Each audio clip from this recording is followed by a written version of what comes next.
What up, what up, what up, sports fans and football fans all over the world? It is your boy Mac the Giants fan here with my guy, the super dope co-host Adam Costas. You know what time it is. It's time for the real deal NFC East Round-Up. Punch that intro.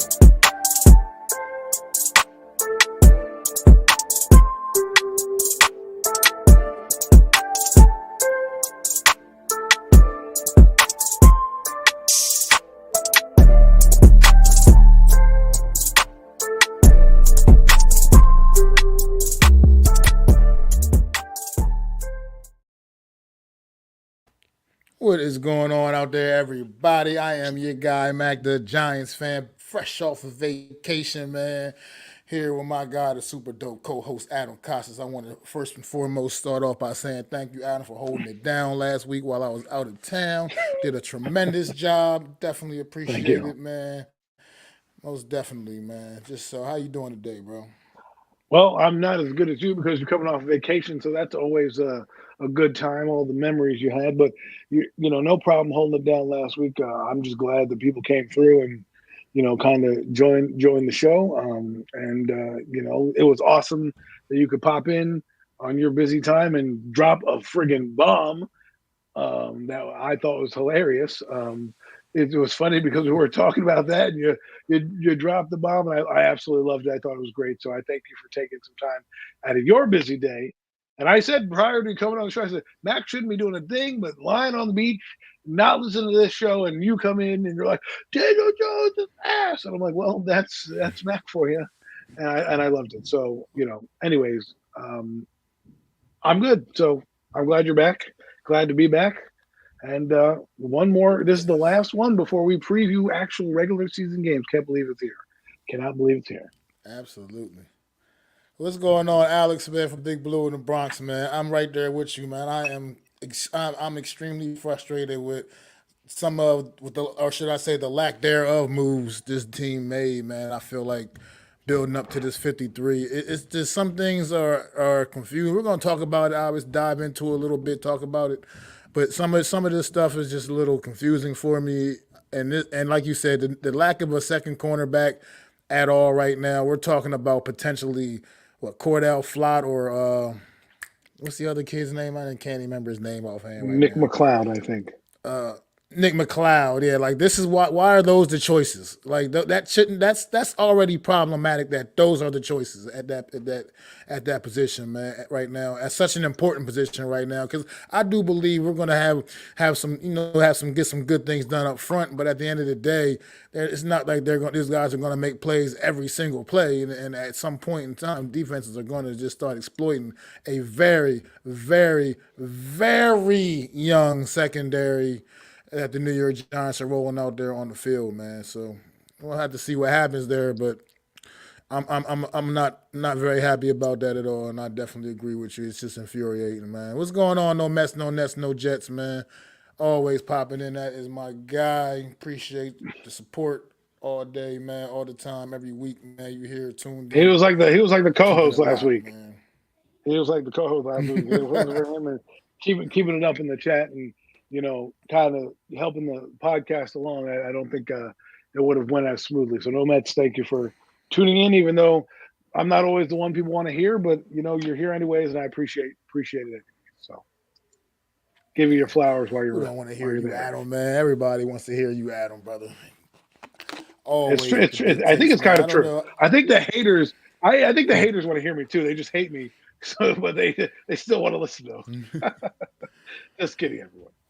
I mean, do you want to start with the Giants? I mean, we kind of already been down the road a little bit. I mean, If you it's want it's, to, it doesn't matter to me. I it's kind of mean, yeah, it's kind of it's tough, man. This team is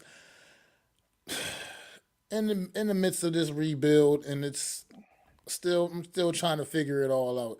I mean, without a shadow of doubt, we were talking about it a little bit before we came on live. We have the worst quarterback room in the NFL, in the league. I feel like it's absolutely ridiculous. that we're going into the season in our quarterback room is Daniel Jones, Drew Lock, and Tommy DeVito. Uh, it's tough as a fan. It's tough as a fan to like just have to accept that. And I mean, on top of some of the other things, It's not a so I'm okay. Not. It's not so bad that we're like so young. Like for instance, in the secondary, it's not so bad. But at least those are young guys. So they kind of have that at least they have that excuse. They're legitimately young guys that you're talking about 2 3 year vets Russell pretty much Wilson at is this point. better. I don't even. I'm sorry. Russell Wilson's better than anything that we have Yeah, I out don't. there right now. Okay. Yeah, Drew, I mean, okay, I don't know what the Vikings are sitting with now with Sam Darnold what at are the you top of talking about? their quarterback depth chart, but They still have the JJ Steelers have a McCarthy just better because he's quarterback not room. there. Yeah, I mean, Steelers have a much. I mean, you talking about the Steelers' backup quarterback is better than our starting quarterback, bro. So I mean, that's. I think a lot of people would agree with that statement that Justin Fields is better than Daniel Jones. So the fact that he's their backup quarterback makes their quarterback room better than ours. Listen, But I'm not going to get into we debate with people on how bad our quarterback room is. I'm not because it's bad. It's top three. The guys that we put out there are not good. Haven't had any success at all. Russell Wilson last year threw 26 touchdowns and 3,000 yards. How is that not better than what we put out there? Okay, don't tell me he's not because Russell Wilson's not the guy you thought he was. But if he put up that number, if Daniel Jones put those fucking numbers up here, we'd be saying he's great. All right, the guy is over there. He doesn't have to do much in that room, and you got to take a guy's resume for what they are. Okay, well, we don't know what Russell Wilson's going to do. We don't know if he's going to play well or not. But to tell me that he's not better, I mean, he decided to go somewhere to Pittsburgh because they have a better shot at starting than coming here. That's what it was. He could have came here and how's it been going, and tried to Daniel? fight for the starting job. They said, "Listen, bro, we're going to keep Daniel around," and he went off to someplace else where he starts. Does he elevate that team? I think he's better. You know. Look, I mean, obviously get it. Yeah, Oh Russell my Wilson's God! not Look at the this same guy. He's guy getting he up. once he No Mets was. is on. He's bad today. Yeah, I mean, like he's not the same guy he was, but I'd still take Russ right now over Daniel Jones. I'd still would Oh, do that. I couldn't. I mean, I absolutely look, would. I wouldn't. you can keep I it a wouldn't buck. even think twice about it. You can keep it a buck, no Mets, because I don't like Daniel Jones, so I wouldn't be like praising those numbers. I'm just saying. I said if people had Russell Wilson do what he did last year, people would be blowing Daniel Jones right now, and it's true. He threw 26 touchdowns. He was efficient last year. Okay, we may not like to take it. It is what it is. You want to tell me the Panthers got a worse room? We can argue it, but all I'm saying for me is like if you're going into this season with a guy who has three major injuries, two necks and an ACL, a guy that nobody really believes in Denver, okay, and Tommy fucking DeVito, we can't get an upgrade like that. I mean, there was a guy named Michael Pratt out there who was drafted. We could have got him. He went to Green Bay. They got rid of Michael Pratt to get Malik Willis because Malik Willis fits what they're doing on offense better than Michael Pratt does. We could have got Michael Pratt here, who's probably better than Tommy DeVito. But no, we're keeping Tommy DeVito here. The roster that is being set forth by Joe Shane, he says it's a good roster. It's true. I mean, it's just. Like I said, we can agree, disagree. I personally think we had the worst quarterback room in the league. Personally, I just feel like it's a joke top to bottom. I think we have none of our quarterbacks, to me, are guys that would start on very many teams in this league. I mean, Daniel Jones could possibly have a shot to be a starter on another team. I don't even know which team that would be right now at this point. But that's about it, bro. Everything else, it's bad. But It's a QB room, bro. Like we're arguing over semantics. All I want is a good, competent QB and one that you can develop. If you're going to keep three QBs, you should have one guy who's a veteran who can either be equal or better than the starter, or the guy that's capable of starting games like a Tyler Huntley. And then your third quarterback, if you decide to keep three, right? Wouldn't it be better to get an upgrade over the third quarterback, a guy that you can put in here long term that could eventually replace the guy that you have on a 1 year deal? It's all about mathematics. It's all about longevity. We sit here and we always talk about the now. We don't talk about the future. Okay? That's all I'm saying. Okay. Tommy DeVito stinks, doesn't he not? So why am I not going to bring in a guy like Michael Pratt, who's better than him in college, who's a better prospect than him, and better than what Tommy DeVito is putting out there? But we want to keep Tommy DeVito. Why? Who cares? He should be moved on from, right? A guy that has potential to be a good backup and a bridge starter for you if you decide to move on from Daniel or if Daniel goes down. I'm thinking long term here because Drew Lock is also not under contract for another year. And that means if he doesn't play, hypothetically speaking, Daniel stays healthy or whatnot, he doesn't play at all for whatever reason because Tommy outplays him, then you have a guy walking away in your roster and nobody there. I'm talking as a business sense and as a developmental sense. We should take swings on guys like this. Okay, that's what you fucking do with 4th and 5th round draft picks. You take a swing. Look at fucking Spencer Rattler. We're in the 5th fucking round. 5th fucking round. Okay, that guy's lighting up. He's pushing Derek Carr to be the fucking starter on that team. Okay, but we want to keep Tommy fucking DeVito and Drew fucking Lock. Exactly. Why not give a 7th for Malik Willis? Is my point. Joe Shea, what are you doing? Why do we have to be the worst QB room? Your job is to get better at every position on the field. I want 53 Hall of Famers if I could. Obviously, I know I can't have that because of the fucking salary cap, but because you have a third quarterback shouldn't mean that Malik Willis is probably better than Tommy DeVito shouldn't be even exercised to go get one. Well, if you want to talk about the GM, we can.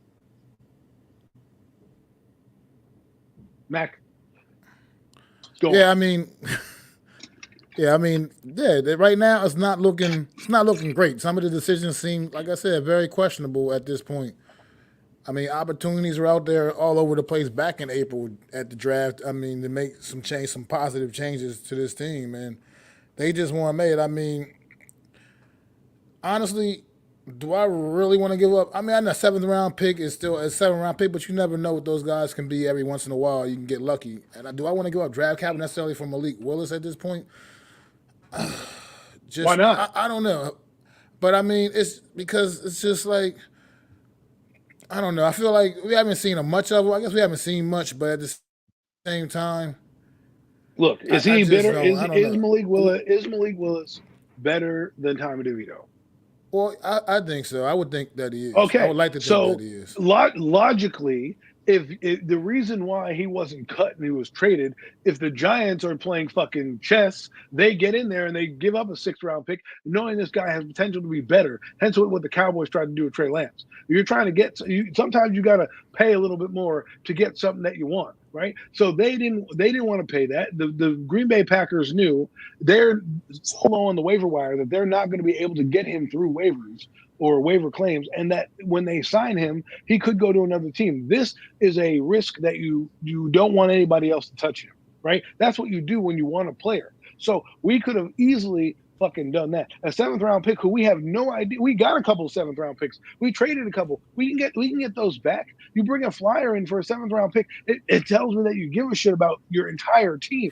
You sitting here telling me, not you, Mac, but the GM sitting here telling me that we're going to keep our fucking QB room the way it is, and then tell me that I'm getting rid of a $12 million running back when then I go and see the Eagles pay a $12 million running back with their $1 million quarterback and $1 million receivers. Why? Because they want the fucking best of the best. They don't go, well, you know what?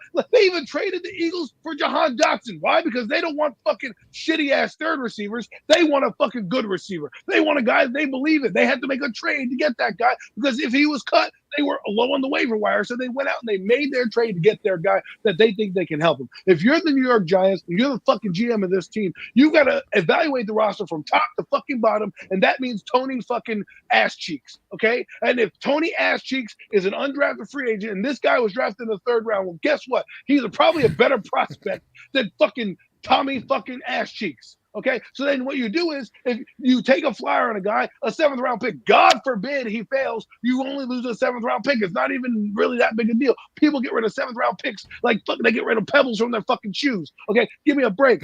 All right, it's a fucking 7th round pick. So now if he does develop into a backup quarterback, you have a guy under contract. You have a guy who's better and can win games and still is young enough and hasn't played in the NFL for 6 fucking years where you can develop him and say, let me get more game tape to see what he is. And maybe he's a competent backup and a bridge starter. At that point, you go out and draft your quarterback. But you see what we're doing here? We're upgrading every fucking position on the fucking field.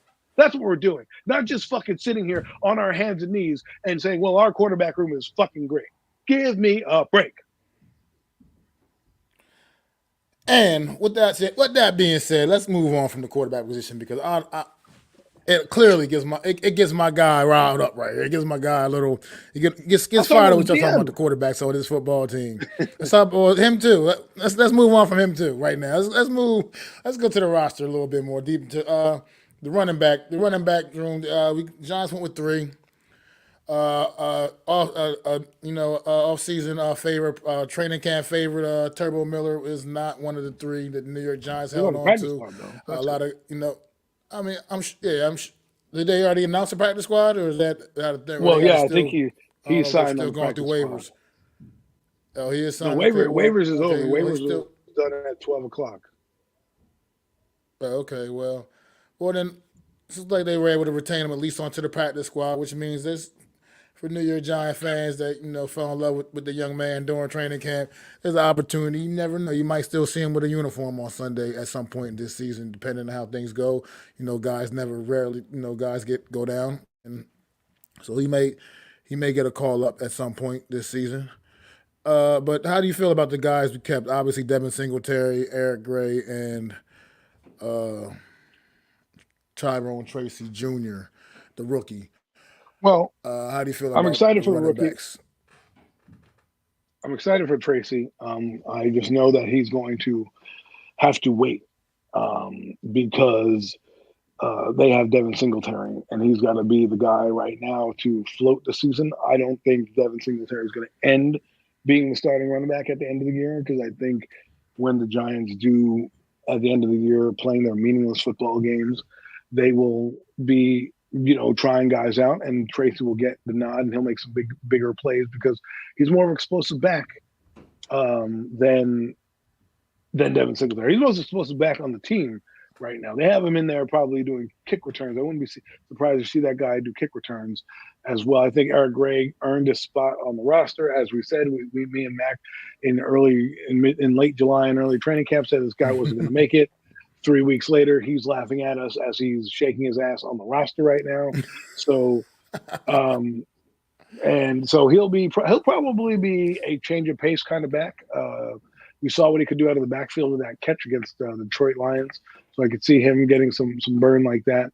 But I think Tyrone Tracy at the end of the day is going to be starting back, which is kind of funny if you think about it. They went out and signed Turbo Miller early. He made the practice squad. He couldn't quite make the final roster. Why? Because you're not cutting Eric Gray, nor are you cutting Devin Singletary right now, because Eric Gray has the experience in the offense.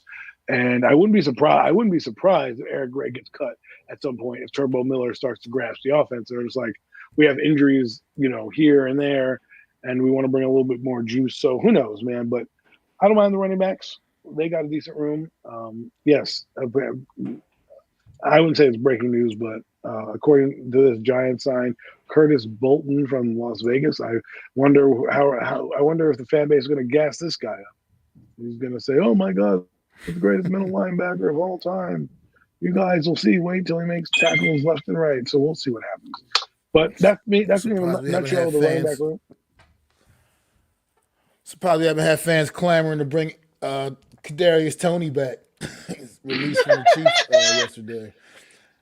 That would just seem like what things this fan base does, man. It's like just that would be a Joe Shane move too. That would be a Joe Shane dumbass move. He's like, we're bringing him in as a returner for special teams. I got the information off a cereal box. You know what I mean? Like, give me a break. Oh God! It just goes to show. Well, I mean, listen. Just goes to show what could have been. They didn't get the guy they wanted. That what could have been. Here's this Curtis Bolton character. Let's read up about him for a minute. But well, trauma. Like you said, I agree, man, 100%, man. It can make room for all this. I mean, the linebackers, for what it's worth, I feel like I mean, He you has don't ever 16 want to tackles, just by be the way. complacent and accept anything. You don't want to ever be complacent and accept anything. But I think the Giants linebackers are the least are not. It's not much of a. They have some solid linebackers on this team already. I mean, obviously, He's been in like the I league said, you 5 years. don't He be has complacent 16 and just tackles. Just letting you know. that's his career total, or that was last Yes. season, or No, that was that's like his, his career the total. game, the That's his last game he career played. total. Oh, That's his oh, career total. oh, The okay. guy on the That's who we practice. got. That guy. What doesn't make any sense to me is you have a guy on the practice squad in KJ Clout or whatever his name is that you should have just kept on the roster. Why go out and sign this bum? It this is what I mean, Joe Shane. Hey, Stupid. You have a guy on I the roster who's definitely. playing in the defense. Stupid. I mean, I definitely agree that the cornerback position. I mean, we were talking about it a little bit at the top of the show too. This cornerback position needs to be upgraded. It's frustrating when you just look at this, I mean, Deontay Banks. Okay, sure. Nobody. I don't think anybody's a problem with Deontay Banks. But after that, man, I mean, Cordell Flott, Trey Hawkins, You go. You Nick go. You go watch McLeod. I TV. mean, Drew Phillips You is got your bugs on. Drew Phillips is the Okay. rookie, Yeah. All right. but I'm Drew not Phillips is the changing it. Don't rookie. worry. Man, looks very promising upside, but at the end of the day, he's still a rookie. Still don't really know. We saw the struggles of Trey Hawkins a season ago when he got thrusted into the starting lineup after looking tremendous in training camp. We saw exactly how that worked out.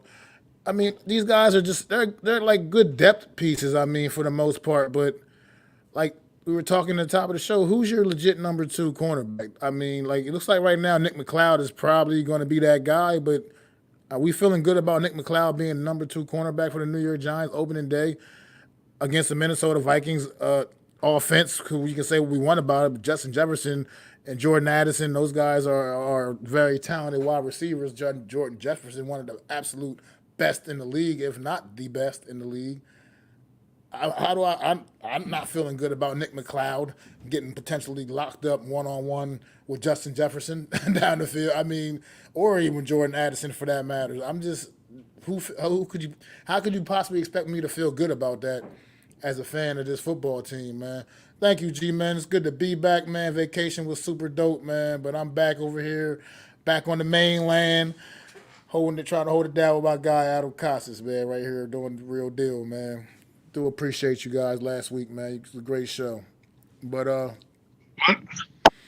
yeah, this corner. Like I said, this cornerback, this whole the secondary in general. Like I said, it's not even just the corners, the safeties as well. I mean, like I said, I mean, just Pinnock, he showed he had a pretty solid season last year alongside Xavier McKinney back there. But now he's kind of got to be the man back there amongst the safeties, man. And not sure. I'm not. I'm not sure about like what's he going to bring to. Is he going to be able to be that leader back there like Xavier McKinney was? I don't. Is that going to affect the things he was able to do and able to get done last season? I mean, I like Pinnock, but when he's when he's the top guy at that position, I'm not so sure how I feel about that either. I mean, he's promising, he's good, he's talented, and like I said, I like what he brings to the table. But he's got a lot of young guys. He's got to try to, you know, make sure they're doing the right thing, make sure they understand what's going on. Like he's the leader of that room, and he's only a 4-year vet his damn self.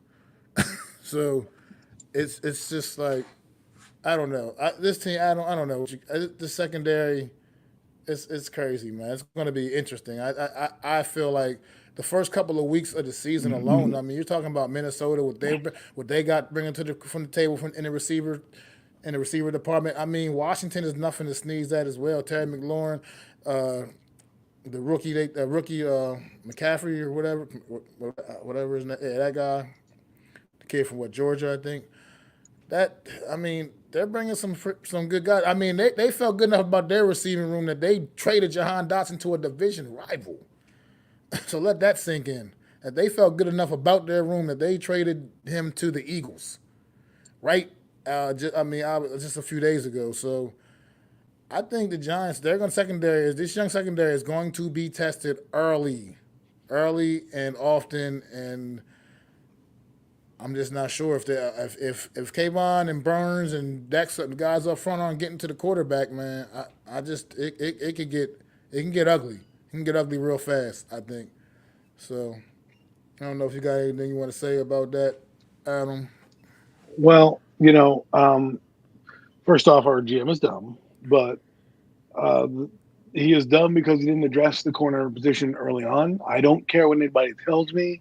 There's nobody that's coming in right now that's going to help them. Waiver claims, all this bullshit, not going to help them. Okay, they may help them down the road, but right now we're getting burnt toast, and it's because it's a complicated defensive scheme that they're running back there.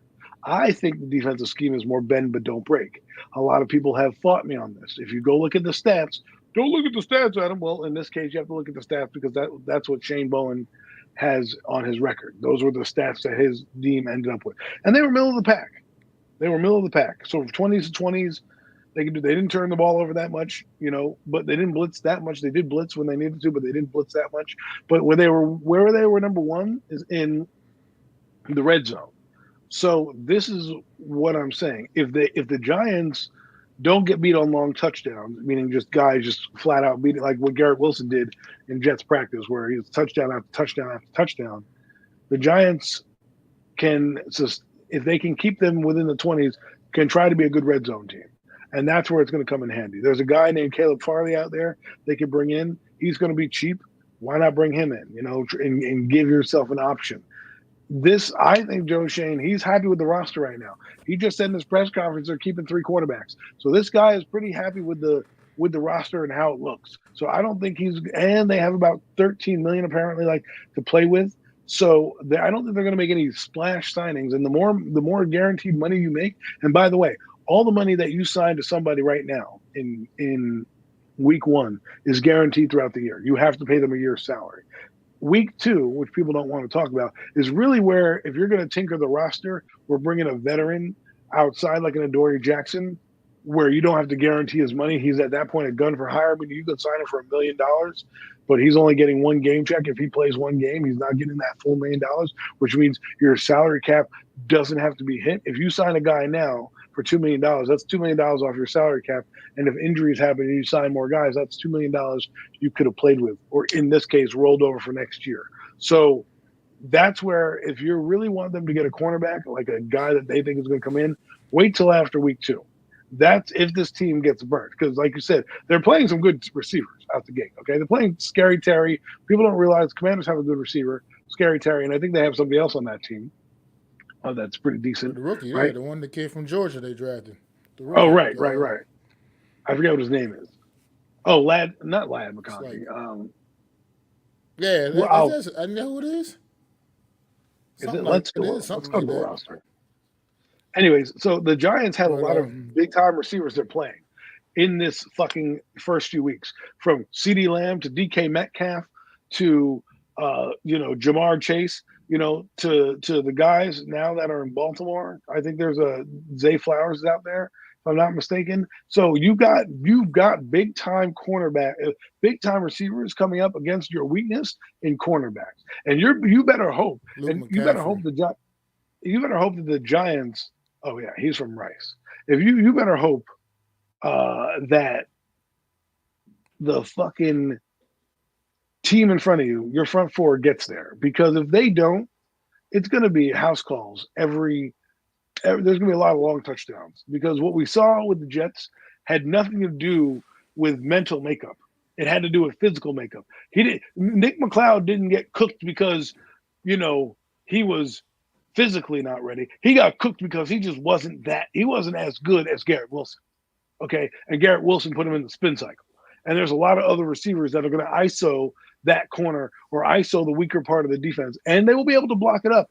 Okay. They get paid over there. I'm not saying every time I critique the Giants or come from an outside stance, a lot of people think I'm, hating on the Giants. I'm trying to give you a view from the other side of the field. Okay, if I'm on there, if I'm the Jets, they went after McLeod all day, every day. They went after Banks all day, every day. Banks is playing right now is a defense, I believe, that doesn't fit his skill set. I do believe a lot of these guys that we see here were built for the Wink Martindale defense, and that I'll stick by that.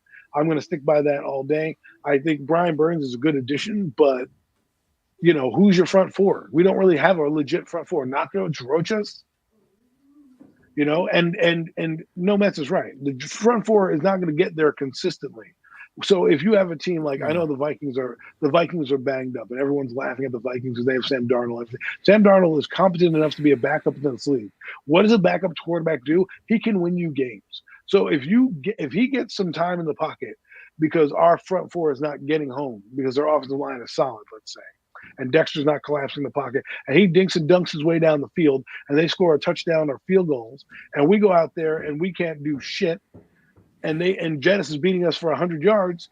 Like, what are we going to do? Because I think what's going to happen is this. I think what's going to happen defensively is you're going to see what defenses are going to do to the Giants. The Giants defense going to have to do for them because they're going to have to try to keep everything in front of them, make sure they're sure tackles, right, and make sure that you keep the guy in front of you. Because what's going to happen is if you start getting burned, that's right. Because we play Dak Prescott, that guy is going to destroy us in a deep ball. Okay, we play the fucking Eagles. Okay, our weakness is not matching up to the strengths of a lot of these teams and the receiving corps we're about to face. So, and that's not even talking about the run game, which we have no idea is going to be good. So for me, I know where they're headed next offseason if they don't get a corner back this year. Like somebody, they're going to sign a big name free agent if he comes off the market, or in one of their top 2 picks is going to be a corner next season. I guarantee it. Because I can just see it right now. Well, this question G-Man just brought up is a good segue into what I was want to bring up next, because we've been dwelling on a lot of the what we really have been unhappy with throughout this offseason and training camp. But one thing I can say that I'm actually a little bit looking forward to, and I think that they actually did do some positive things, is it looks like this offensive line is going to be an improved group this season if they can stay healthy. At least your top 5 guys. Some of the depth pieces are still probably a little bit on the questionable side, but it looks like this O-line may be finally trending in the right direction. He says, do you think Dabo is telling the truth and Evan Neal will start at right tackle? Did he actually say that? Because I didn't hear him actually say that. But I do believe this group will be better. I mean, I would like to. I was going to assume that Evan Neal still had to play his way back up and earn his opportunity to get back into that position. And I would have thought that he would have been most likely going to the bench for right now, at least for the opening of the season. But I don't know if you heard anything different about that, Adam. I don't know. I think that if he is healthy, he probably will start because they didn't get a Luminar. Luminar would then be able to move to left guard, which is what the original lineup was being. So we'll see, and if that's the lineup, then we're in trouble. But I don't know, man. To me, this offensive line is going to be better than next year. We know that for a fact. You spend enough money on it.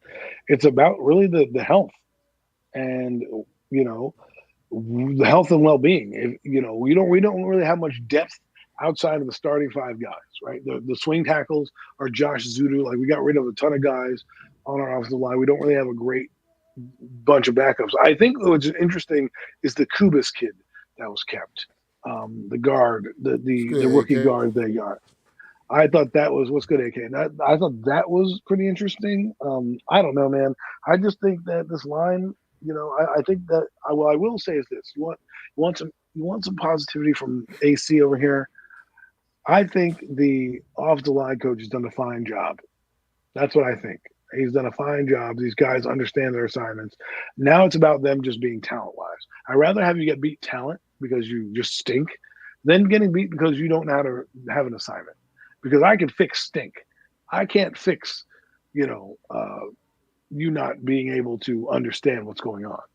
Like people talk about that with our quarterback. The reason why you can't fix him is he's got mechanical issues and mental issues. And once you can't fix those two, you can fix the other stinky parts, the physical parts, but when you don't got it between the ears, that's when you have to worry. And that's my only worry if I'm Evan Neal. Physically, he's a beast. Physically, I would want him to start over Jermaine or Luminar, only because of the physical attributes and what you paid him for, and because you paid Luminar to be a guard. So basically, you would upgrade your line in 2 positions if you think that's the case, instead of having, weakness at the guard position because obviously it's going to be Runyon and Stinney, who is not a great guard to begin with. I mean, there's a reason why they gave him backup money. He's a serviceable guard, a guy who can come in and play a couple games for you while your guard is out, but you don't necessarily want that guy to be your day one, or even Van Rotten, who's a little older, a little longer in the tooth. And these guys get beat up, so we'll see what happens there. But what I will say is this: if Daniel Jones fails this year, it won't be because the offensive line doesn't block. It'll be because just a lack of talent. Now, if they can't pick up a stunt, and we'll see when the real bullets fly, because I know people want to talk about Minnesota as if Minnesota is this easy walk in the park. Time. They got Brian Flores, and Brian Flores upgraded that defense exponentially, and they're trying to do another jump this year. So they're going to give exotic looks. And apparently I heard a crazy stat where 51% of the time when they bring a blitz, and then the other 49%, they disguise into different types of zones, right? And that Brian Flores brought that defense from a bottom feeder defense to almost like bottom teams. And then they're saying that their projection levels to go to the midpoint of the thing, 15 to 12 to 15. So they're going to be tough out. So, I just don't want people to just think, this is going to be a walk in the park. We still have, and the line has to gel. They didn't, a game is different than practice. And, these guys have been in and out of the lineup, different rotations. And it's going to be a big thing to see how they do, because it's going to be a good test. That front four from Minnesota is at least formidable, and it'll work them. Well, so we'll see. One thing I just wanted to bring up too real quick about the O-line. Coach Ed brought this up the other day on the stream. Shout out to Coach Ed Gladney. Coach Ed's Amazing World of Sports. Make sure y'all definitely check him out, man. He's always knowledgeable, everything football, man. God knows his stuff. But something he said that was actually a good point. And I mean, this is more to the O-linemen that were already here on this team for like the last year or two. Is like right now, a lot of those guys are now having to get the bad habits coached out of them, the bad habits that they did receive from who I think most of us agree was a bad offensive line coach in Bobby Johnson.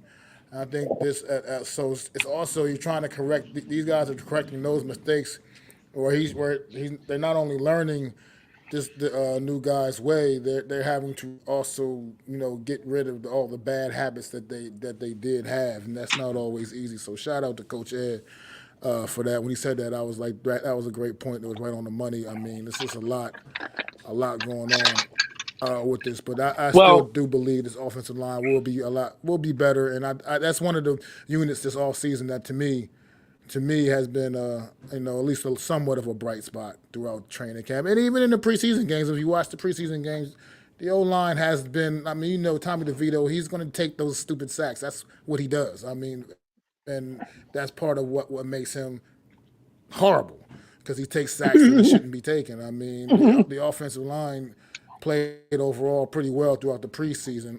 What's going on? Unpopular opinion. Appreciate you dropping in, bro. What's up, Deception? Good to see you, man. Definitely appreciate you popping in, man. Listen, they are more functional. Let's hope that they can pick up stunts. Seems like they were holding their own. So, it's a work in progress. Now, I get what that point. It's a work in progress. That will happen, and that's where they need to try to get off to a fast start, because there might be some growing pains on both the line and the defense, as you're fitting, because people got to realize new coaches, new terminology, they see things differently. They have different eyes. They have different way they want things done. According to, it's like when you have a new manager come in, and the manager that you had before, he or she wanted to do it one way, and this new manager wants to do it a different way, and now you're updating the programs, and you have to basically relearn everything that you learned differently now. So it's kind of like when a new receiver comes into a situation, he's got to learn the new playbook, and the one play means a run, another play means a pass. It's kind of similar to that when you're talking about line play and getting it. So, but here we are.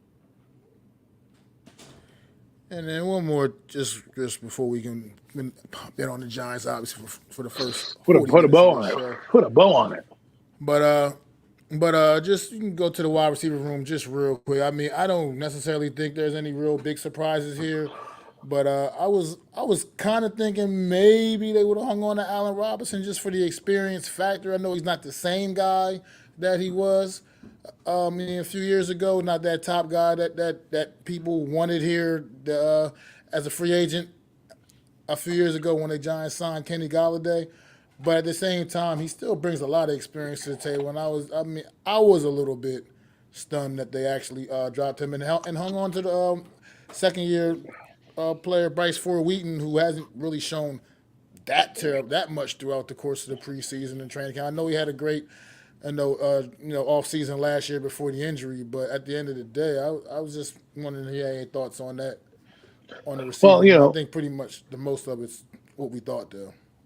I mean, Bryce Ford Wheaton's kind of interesting. Allen Robinson's an interesting way of putting it because maybe what they did with Sterling Shepard last year, where you make him a pseudo type of coach. Maybe that's what you wanted to do. I mean, I think he outplayed Bryce Ford Wheaton a little bit more in the practices and things like that, but he doesn't play special teams. And I don't know what specials Bryce Ford Wheaton's going to be on. Let's hope he's a good tackler. But they obviously wanted him last year, and that's a way to get him on the roster. Again, they're going with a lot of younger, talented players, which is good to build a roster, but that's not technically a winning formula in the NFL. It's just not. What it does do, though, it does give you a lot of energy because the younger guys will be a little bit hungrier. But that was a surprise to me. The surprise also was Isaiah Hodgins. You know, he get cut, and it's like, well, I get Allen Robinson, and but you're telling me Isaiah Hodgins can't go down there and play special teams? Like, what special teams is what Bryce Ford Wheaton doing that Isaiah Hodgins can't do? The guy's a UDFA. The guy should have been playing special teams. So the fact that you're saying to me that he can't play special teams, then what are we doing? You know what I mean? Because a lot of people like that guy. I still think he had some potential. I don't think they utilized him correctly last year because he was on the map. People tried to take him away. So we'll see. I mean, he's on the practice squad now. And you know how things go. For all we know, the turf is gonna, Malik Neighbors is gonna be in the first game and be at MetLife Stadium and pull his hamstring and be out 3 weeks, and we'll elevate Isaiah Hodgins. So it's good to have a guy that knows the system. I thought that was a bit of a surprise, but overall, it's an okay class of receivers. If they have a bad season, I would hope they would trade Darius Slayton to get him out of here. If they're like last year and they win the first two games and they're like 2-6, 3-5, and they're really out of the playoff hunt, don't just sit there and be like, let's keep this guy to keep this guy. Make smart moves this year. So, and he has no contract. Don't let him do what Saquon Barkley and McKinney did. You let him walk for nothing. You know what I mean? Get something out of him if the season is a tank. I think Darius Slayton's going to start the year. Will he finish as a starter? I don't know. But it's a little bit puzzling to me why Jalen Hyatt kind of got the bench. I don't know if it's because he's limited and maybe the scouting report was right. He doesn't know the full tree and he is basically a one-trick pony and that he can run downfield. And if that's the case, you have a lot of those guys already. I mean, Slayton's kind of that guy. He's not really a shifty guy. Malik Neighbors is a bubble screen kind of guy. You give him a bubble screen, he can take to the house. So we'll see. I'm excited to see Malik Neighbors. I'm looking forward to developing of Jalen Hyatt and Wan'Dale Robinson. I'm mad about because we could have fucking George Pickens. So Well, I mean, right now he's probably just a more dependable. They probably just have a little, believe in him a little bit more. Not because I wouldn't necessarily say he's a better player than Hyatt. I just feel like he's a veteran. He he's more understands. seasoned. Yeah, he can process these things, and I mean, so he's seen a lot more at this level. So, I would, but Hyatt overall, his I think the upside is definitely there. But if he's still Well, we having got to issues see with it. the routes, yeah, you just have to you got to see it. But I just think the big play potential is just there for Hyatt, man. And we'll see what happens. Like I said, week one is right here amongst us. We are right on the cusp of it, Yes, we man. are a Like week a from little over Sunday. a week away. Well, A little over a week from week tomorrow, away actually. for the season to start. Yeah, but we'll see what happens. man. But let's move on a little bit. Let's talk a little bit about this our week 2 opponents, man, the Washington Commanders, man, and how what they've done with their roster, how their roster seems to have shaked up. I Uh, mean, obviously, Jaden Daniels was named their starting quarterback, so that's no mystery there. He won the open competition in their training camp. And what do you think this young man's going to bring to the table, man, when he comes out, when guys are game planning for him and trying to get after his ass for real? You think he's that I powerful? think I think it's gonna be box office. I don't want to say RG3 because that's too much, but I could see him making plays and just being dynamic and being somewhat of excitement and motivation. Now, is he going to have his struggles? Obviously, defenses are going to get smarter. He's going to get taken advantage of sometimes. But I think you know, one, it wasn't like he was beating murderers row quarterbacks in front of him. He had Marcus Mariota and Sam Hartman and a couple other guys like that. So it's not hard to beat him out. But two, he gives them the best chance to win. Again, their expectation is to get him game experience more so than to win games. So they obviously you want to win games. That's objective number one. But when you're sitting down looking at your season and your expectations as an owner, as a management group, as a coaching staff, you want to be able to go at the end of the year. This kid is dynamite. This kid is great. Let's get the offensive line. Let's get a couple other players in here. Let's build the defense and let's go. You're looking for like we talked about with Brian Dable's first year. Look like a competent football team out there.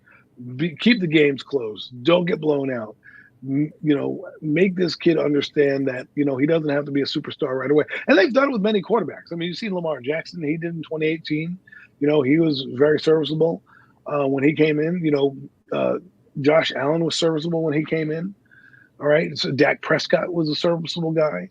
And let's be honest, they have a decent running back who they might lean on as this young kid is going. You got a dynamic back in Brian Robinson, who's solid. Their offensive line is probably going to be their weak point. But again, when you have a guy that can run, you don't need the offensive line to be as good because a guy that's going to run is not always going to need the time to throw it deep. But there are going to be times where you're going to need to hold up, and his running will allow you to have the defense have hesitation. So Jaden Daniels can be his own best pass protector by learning when to run and being dynamic, because when you do that, they have something called rush lanes where people stay in their lanes and try to keep you bottled up. At that point, that's going to eliminate the rush coming at you because people are going to be so assignment sound and less focused on the rush and more focused on their rush lane so that you don't break out the back door. Well, then guess what? Now you can read the pocket, step up and do what you need to do as a passer. So that's what you want to see as the evolution goes on.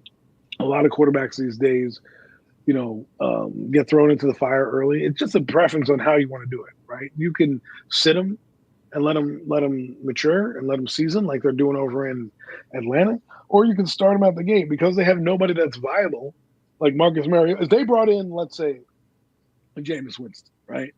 I would say, you know what, start Winston, see what happens. If you're out of the playoff hunt, give the kid Jaden Daniels some snaps, right, or ease him in.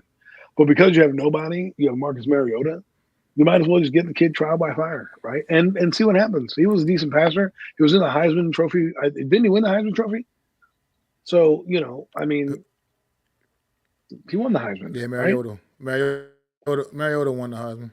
So did Daniels, right? I'm saying Daniels won the Heisman.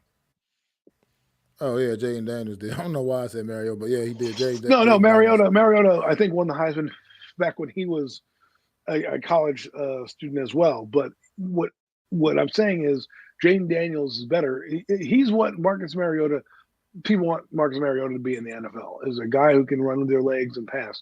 You saw the dynamic throws down the field, so he has an arm. It's all going to come together. This is what happens when go back and watch film on any quarterback that can run. That's a true runner. They don't need a great offensive line play because they make it happen with their legs. And that's what we talk about with certain quarterbacks, is that how to flush out and make those throws when the pocket's not there, or buying time, so to speak, because it's not there, right? And this kid can buy time. He can get drives going. So I think it'll be a threat. I think it'll be fun to watch. If you're a Commander fan, you got to be excited. You got to be excited. I mean, you can't be excited about the end result about winning because obviously you're probably not going to win a lot of games. But at the end of the day, you need to be excited for your young quarterback. I agree. I definitely agree, and I personally, I got a little bit invested in Jaden Daniels as I drafted him in a dynasty fantasy league that I'm in, and I just picked him up. So not necessarily for big impact this season, but for the long haul. For the long haul, it's a marathon, not a sprint when you're in them dynasty fantasy leagues. So anyway, enough of that. The running back room for the Washington Commanders. I mean, we're just talking about their two top guys, Brian Robinson Jr., who you brought up, mentioned already, and Austin Eckler. I think they're gonna, I don't know. It's definitely not going to be an even divide. I think Brian Robinson is going to do most of the heavy lifting in the run game. Austin Eckler is going to definitely be a big part, be a lot bigger part of their passing offense. Things he can do. He's pretty been a dynamic running back out of the backfield for most of his career out there in San Diego. I mean, or San Diego / LA. But Brian Robinson Jr., I think something I see about this kid this season, I can see him really, really being that guy, being like a kind of a touchdown machine, actually. I think they get down close. I think it's going to be no doubt that they'll be feeding Brian Robinson Jr. that football. And this guy runs a lot bigger than what he actually is. And I just think I'm looking for a potentially surprisingly big season from Brian Robinson Jr. I think he's going to surprise a lot of people this season, man, in that Washington Commander offense, especially being able to have like that other extra dynamic of Austin Eckler, that type of guy by his side, man, and just kind of offset defenses. They're two completely different running backs, and I think Washington could be on to something with this backfield. Well, I think Brian Robinson's pretty interesting. I don't think he was utilized as well last year. Um, Due to the fact that they had a pretty pass heavy offense. I think, like you said, to help a young quarterback, you need a running back that's solid. That's what I believe. Look what happened with Dak Prescott. People talk about where he came from. If he didn't have that strong run game, I don't think he's the quarterback that he is right now because he had that to lean on, and he got to find the sea legs about him as a passer and things like that. So Brian Robinson will help. He'll also help in the dump off game. He'll help in the pass blocking game. So he's a do-it-all back that's going to probably be on a lot of your FedEx Ground Player of the Week honors, I believe. And he can create. What does that mean? He can make a guy miss in the backfield so he can get a few yards up the field. That'll help. Austin Eckler, a good third down back. Again, a matchup nightmare when you have him out there. He can do screens. He can run inside. He can catch the ball in the backfield again. Solid pass blocker. So when you're giving a guy a dynamic runner in the backfield, you can do so many things with guys like him and Robinson. Imagine doing a toss sweep. We don't see the toss sweep anymore, right? It used to be back in the day. We used to see that big toss sweep that everyone runs. Imagine doing that where you pitch it out to your running back, right? You have guys who are dynamic and can do a lot of things. And I think, Cliff Kingsbury knows that. I mean, he had James Conner in Arizona, so he fed him the rock a lot. And Brian Robinson runs like a lot like James Conner, very powerful, very fast. I just think you're gonna see a lot of heavy dose on Brian Robinson and Austin Eckler as you're getting your young quarterback sea legs under him and as he learns the NFL game. Yeah, I definitely agree with you, Adam. There. Kept four tight ends on the roster. I mean, Zach Ertz is obviously going to be their top guy. It's a chance for Zach Ertz to maybe show that he still has it a little bit. I mean, he's definitely not the guy he was in Philly, for sure. But I think he's still capable going out there and making some plays for this football team and helping his young quarterback in Jaden Daniels and could potentially be a safety valve. And they kept four tight ends. Most teams usually go with about three or so, with about three at the position. But clearly it looks like they're putting the effort out there to maybe do some, you know, put a couple, a lot of two tight end work, things of that sort. Go out there and maybe help bolster the run game a little bit with having those extra guys out there, extra bodies out there. But Washington team, like this is what we were all talking about. Like I don't know, maybe it's just the way I feel as a fan, but as like we were talking about as a Giant, like this is a team that do we think the Washington Commanders are going to be some kind of great team this season? No, I just don't. I don't see that. I think they're going to definitely have their struggles. They're a very young football team, but I believe that this team is at least legitimately trending upward, and you can see that this team is trending upward. They're going. They're going up the mountain, while it seems like we're just kind of I don't Treading know water. until they can. Yeah, exactly. That's a good way to put it. So it just like I said, this not sitting here saying tell you Washington Commanders is some great football team, but they clearly have done some positive things to make to make their team better. I mean they've got some good solid pieces here. I mean, like I said, the fact that they felt confident enough to trade Jahan Dotson to the division rival Eagles just a few days ago, right as before the season's getting ready to start, it shows you the confidence they have in the receivers here, led by obviously scary Terry McLaurin. But they've been getting some really great work from the rookie Luke McCaffrey. That's who the guy. I don't know why I always mix him and the one from Georgia up. I always mix those guys up for some reason. But yeah, It's Luke easy to do. McCaffrey. This is so they've gotten good work from him Well, throughout the preseason as well. So that's pretty much I feel like the reason why they felt so confident to trade Jahan Dotson because of the work Luke McCaffrey's been doing throughout training camp and the preseason games. What was you gonna say, Adam? well, I just want to say I think with the trade, it also gives the Commanders some assets to get their team better next year if their quarterback hits, right? Think about this right now, right? You have a young quarterback on this roster. You need pieces to build and fill out. You can now have an extra piece with Jahan Dotson, who you weren't going to use or didn't fit your scheme or didn't work out for whatever reason.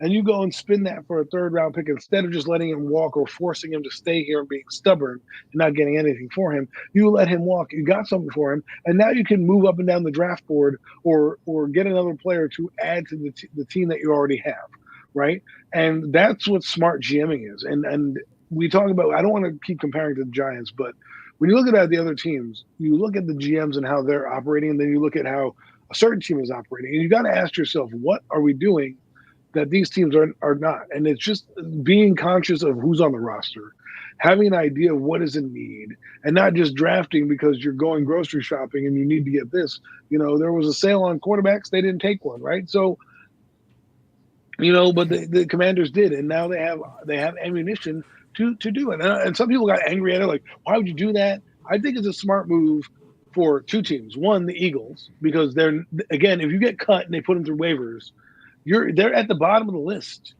and other teams might have more money in their cap to get him right away. So it gives the Eagles a chance to upgrade their position, and it just gives the Commanders some wiggle room in terms of draft inventory that they could possibly use later to get a better player in the draft if they need to trade up as ammunition. You got to understand, folks, and this is the last thing I'll say about this: the draft has changed.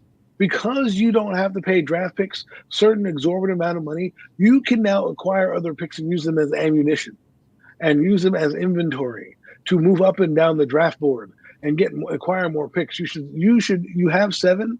You should try to get 11 by it's all said and done.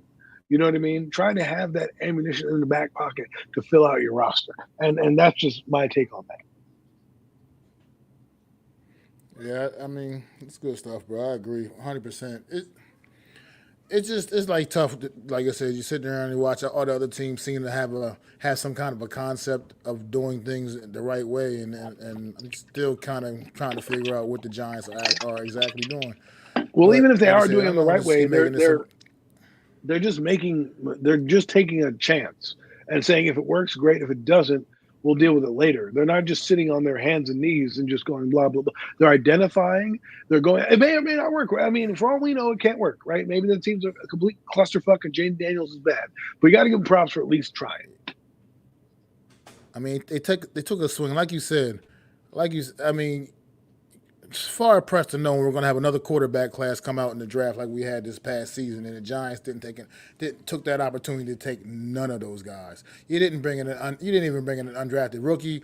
You didn't bring in any of them. You didn't. They didn't do anything. They didn't do Right. anything, and you had all kinds of opportunity. I mean, even like you said, once you passed up on the top six guys, well, like I said, I won't even say six because you didn't have a chance at three of them for real, a legitimate chance anyway without a trade up. But you had three of those guys still sitting there at the top guys, and then you still had other guys like you said. Spencer Rattler is out there performing right now down in New Orleans. I mean, that guy was sitting there until day three. He was still sitting there on the board at day three. I mean, it's just frustrating. It's frustrating to see, man. It's just too, but anyway, let's And, move and on. and the Let's move commander on and the here. Commanders took two quarterbacks. They cut one this past week because again, Jaden Well, Daniels has done yeah. that good. They cut Sam Hartman, probably going to put him on the practice squad, but they took a chance. And I know that's not where we wanted to go. I know that we're trying to get to the defensive side of the ball, but or the Eagles, whatever one. But that I'm just saying, sometimes just take a swing. You have draft picks now. You just take a swing, acquire guys. You never know. Go watch Hard Knocks and look at Tyler Baguette on that team, and tell me that guy could not be a competent, bridge quarterback or young guy that you can develop. And then tell me. I'm just saying. I mean, it's just facts, man. It's just facts. But we've been kind of, just got to move it along a little bit here. Let's talk about the Eagles a little bit, man. They didn't really show us much in the preseason, obviously. This football team, they felt their starters didn't need the extra work. Not all, at least offensive starters anyway. They did get some. Their defensive starters did get some work, obviously. But offensively, you didn't see Hurts and Saquon Barkley and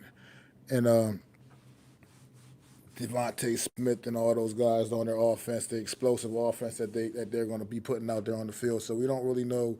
We don't you really get a look at that, but I think you kind of all know what to expect from this football team offensively. It has a potential to get a little nasty out there. They're going to be a tough bunch to handle, man. But this roster, they just keep finding ways. Like I said, I've said it before and I'll say it again. I think Howie Roseman, he's got some goons on payroll, man. Like he's going out there, he's like, you better make this trade. You better make this trade. Give us what we want. Because it seems like they just make it happen. No matter and it's like sometimes it's just like craziness. And like I said, that when Man. I was still on the damn boat when they made that trade to Jahan Dotson, and yet even on the damn cruise ship, I hear about this shit because I just happened to be at the one little restaurant on there that actually showed like ESPN and shit like that, and it was just like, give me a break with this football team. Like, when is enough enough? Like, Well, that's I when mean, unless that's you're right, Mac. good. When you say when enough is enough, that's not enough is enough. They want to keep winning. That's what they want to do. They're like, oh, you don't want that player? We'll take him. Here's a 5th-round pick. Oh, by the way, you're probably right. He probably has news photos of every owner in the world. Like, hey, listen, if you don't trade us this guy right now, I'm going to show these photos. Remember that little girl? Yeah, listen, Robert. We've heard about the Robert Kraft stories. There could be, maybe Howie Roseman's the P. Diddy of the NFL. Who knows? You know what I mean? Like maybe he has the photos that are incriminating. I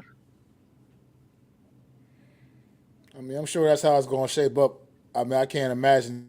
Yeah, I mean, that's what it looks like right now. It's like those are going to be your top three guys right now for the New York Giants wide receivers. I mean, less because Jalen Hyatt appears to be a little bit in the doghouse a bit, but I look to still see him get on the field and get a lot of burn because But why can't he be a punt returner? His big playability is just undeniable. I mean, the guy can get downfield and get behind defenses, and as long as Daniel Jones can actually look up and see him and actually not be scared to throw the ball down the field to him, then some good things may happen. So I still think Jalen Hyatt's going to have an impact no matter what's going on right now and everything that's happening. We don't have a punt returner, so he could be punt returner. His big playability is just going to be. He's going to get on the field no matter what's happening right now, and I still hopefully expect to see some big things out of him. But anyway, the Philadelphia Eagles, man, this football team here. Oh boy, oh boy, oh boy. I think they kept James Bradbury. They did, and as long as this football, like I said, I've said it. The only thing that's going to stop them is themselves. I think at this point, their talent is there's loaded. They're loaded with talent, top to bottom, both sides of the football. I mean, most teams when you have a guy like Fletcher Cox, a future Hall of Famer, retire, and it's there's not usually it's not easy to just replace those guys. But what do the Philadelphia Eagles? It's like no problem, no sweat, man. You're just gonna have another guy that's maybe potentially could be on his way to a Hall of Fame career as well to fill that void. And the hell, I forgot the kid's name already that fast, but you know who I'm talking about. Your guy, Adam, the one you always. But him and Jordan Davis in the middle, man, that defense is just. It's gonna be. It's just. I don't. This team is just. It's crazy, man. I don't know. They're loaded. I'm finding it hard pressed to find a better roster, top to bottom, anywhere else in the league than this Philadelphia Eagle football team, man. Jalen Carter. That's why I couldn't remember his name, but Jalen Carter. Yeah, I mean, this. They got like just that's like almost like an all-star team in a sense. Yeah, sure, they're a lot more dynamic on the offensive side of the football, but their defense is going to be nothing to sneeze at either. I mean, they have to prove they can. I mean, see if how I think teams are going to try to come out, run at them a bit, and see if this team, if they can do that. That's been one of their big weaknesses over the course of the last probably couple of years. I think you could say is their run defense hasn't been exactly the best.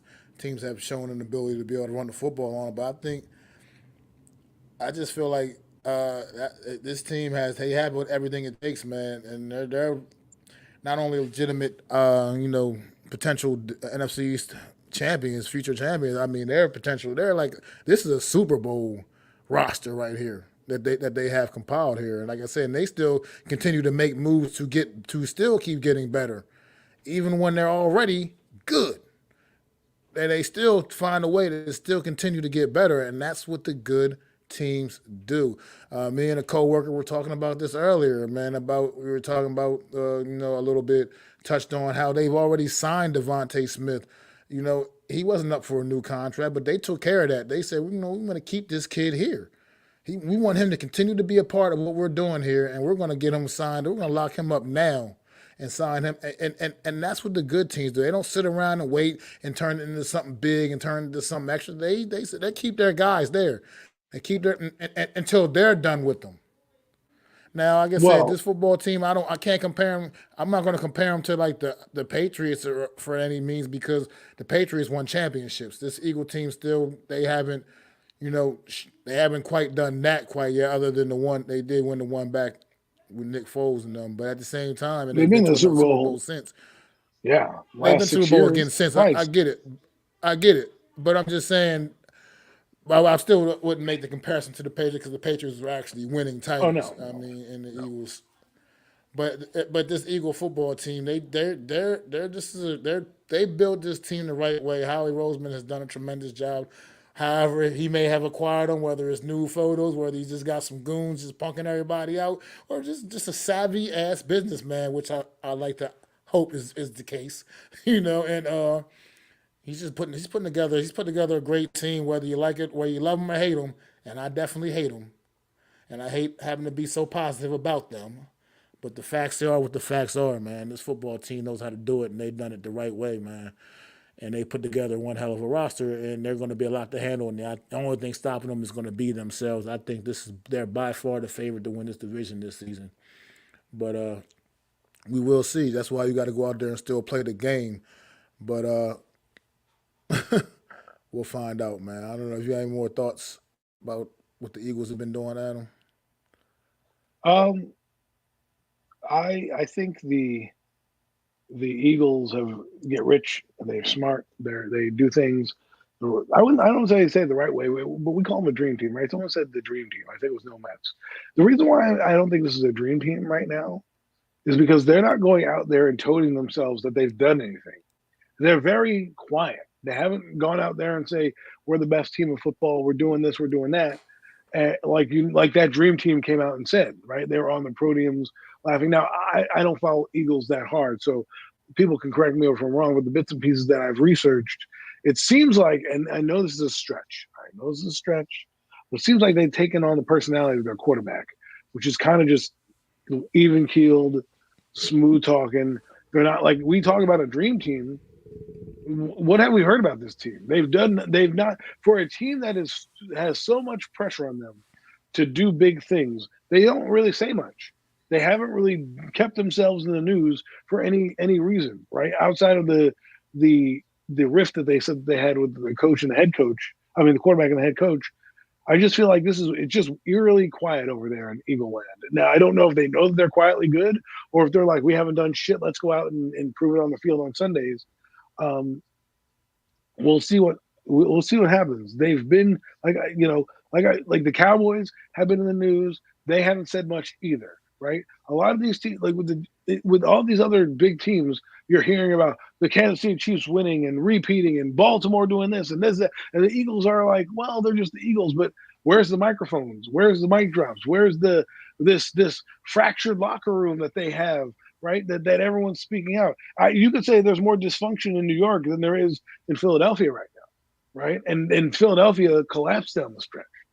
So for me, I'm not saying this is going to, win them any games, or I'm not going to anoint them a dream team, but I do know what I see. They got better. They identified issues. They got their quarterback, the guy they trust and believe in. They got the guy weapons, okay, and that guy is delivering on his promise. And now, if he does well with the new offensive coordinator they have in Kellen Moore, right, and moving Saquon Barkley around, they could be a dangerous team that could be the dark horse for the Super Bowl that we're not talking about because we think they're good. Because we're let's be honest, there's nobody really that much better in the NFC than them. Okay, they won 11 games and they were a wild card team. They easily could win 13 or 14 games last year, but they collapsed down the stretch. They're bringing back relatively the same team, if not better in certain areas, okay, of the field. And I just feel this team is geared up to. They have a new defensive coordinator, so that's why they played their defense a little bit more. They have Devin White and Zach Bond as their starting middle linebackers. They have the rusher in Nolan Smith and Bryce Huff, right? They have Jalen Carter, who's an absolute menace. They have Jordan Davis. I think they got a few other players. They have a Jomo inside. They have a couple guys over there who can really get to the passer. And I think when we look at the Eagles, right, when they came out and they were cocky, what did we hate the most? They talked so much shit, right? They were talking shit. This year, they haven't talked shit. They've said one thing that they tried to stir the pot when in the beginning when they were talking about the summertime. When you see Giant fans at the shore, what do you say? I told them we went to the Super Bowl, whatever it was, like talking shit. Like that's just like, all right, that you're going to get heckled. What do you say? Of course, right? But other than that, I've heard a damn thing. I haven't heard anything outside of this team is just going about their business. People are mocking the Eagles for Jalen Hurts throwing 358 passes without an interception or from his interception or whatever the crazy stat number it is. They're laughing about that. That means he's not putting the ball in harm's way. They're being efficient. They're moving the ball in the field. They're having their practices have meaning. They have their goal in mind that on Friday, when the season starts, that they're going to try to kick the shit out of Green Bay Packers. They're not doing it with rah-rah. They're not doing it. They need to take it out in the field. And I believe something in that building worked, right? I think Nick Sirianni said something along the lines. He did a lot of self-evaluations and reflected and read about leadership books and things like that. And he is now involving himself more and more of the offense. Maybe he's changed his ways a bit. Now, we'll find out if it happens on the field. This team has a tough schedule. I expect them to win no less than 11 games. And I feel like they're going to be a little bit more dangerous with Vic Fangio, who fits their system, because there was an Eagle friend of mine. He had me do some research, AK. We were talking on the phone. And he goes, Vic Fangio was there when they had 70 sacks in a year. And I was like, really? He was like, yeah, he was a consultant on that defense. And right now, who's their defensive coordinator? Vic Fangio. So they have some familiarity with that system. They have some familiarity with how the personnel works. And, so I'm not saying they're going to get 70 sacks, but I think they're going to be better coached on a defense that's going to be more hands-on with a guy who's already kind of implemented that before. So we'll see what happens. I know I'm glowing about the Eagles and people are vomiting in their mouths right now, but the football fan content creator has to give you the real truth. The Giant fan content creator says, screw the Eagles. You know what I mean? But I have to give you objective, fair opinions. That's all. That's what I have to do. So, mean, yes, it's facts. Like I said, they're. I mean, they're a good team. I hate them, but the facts are what the facts are. They're a really good team. I think I'm gonna go back to this comment. This is part of what makes them even more dangerous coming into the season because they know they left a lot on the field last year. They know they did. I mean, this team should have been. There's no reason why this team shouldn't have won the division a year ago. The way their season got off to started off. And then also just the fact that they had to go on the road to Tampa Bay, and the wild card round, and then it just was more with how they ended the year. This team knows they left so much on the field that it makes them almost even more scary dangerous because they're going to come out and feel almost with a chip on their shoulder and feel like they really got something to prove because people are going to still think they might just be this same team here that just dropped the ball a season ago and kind of collapsed and ended their year the way they did. But we'll see all that. I mean, we'll get a good look, first hand look when they're down in sunny Brazil. All them asses wiggling around. See if they can stay focused. They can stay focused on football down there. You know what I mean? Then you know this team this team is Asses wiggling. it's going to be a danger. It's going to be definitely going to be a dangerous one. So If we you will can't get find through out. the ass wiggling, you are not a good football team. That's what's going to derail them this season is the ass wiggling in Brazil. That's how you're going to stop them. But let's go to the Cowboys, man. Let's wrap it. Let's get to these Cowboys real quick. Talk a little bit of their talk. They had some big news, little news today, bringing in a big acquisition. One, Mr. Dalvin Cook added to their roster, added to their backfield. You forgot Him Linville and Joseph. Ezekiel Elliott.